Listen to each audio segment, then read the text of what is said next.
Praise the Lord. இன்றைய வாக்குத்தத்த வசனம் 1 கொரிந்தியர் 12ஆம் அதிகாரம் 24ஆம் வசனம். நம்மில் லட்சணம் உள்ளவைகளுக்கு அலங்கரிப்பு வேண்டியதில்லை. கிறிஸ்துவுக்குள் அன்பானவர்களே, நம் சரீரத்தின் அழகிய உறுப்புகளுக்கு அலங்கரிப்பு தேவையில்லை.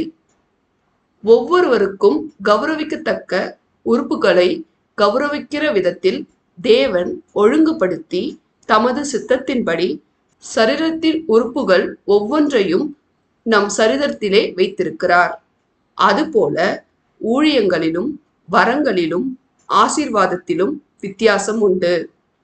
தேவன் தமது சித்தத்தின்படி ஒவ்வொருவருக்கும் வித்தியாசமான ஊழியத்தையும் வரங்களையும் ஆசீர்வாதத்தையும் தந்திருக்கிறார். இவை எல்லாவற்றையும் எல்லோருக்குள்ளும் நடப்பிக்கிறவர் சேனைகளின் கர்த்தராகிய இயேசு கிறிஸ்து ஒருவரே. தேவன் நம் அனைவரையும் ஆசீர்வதிப்பாராக. ஆமேன்.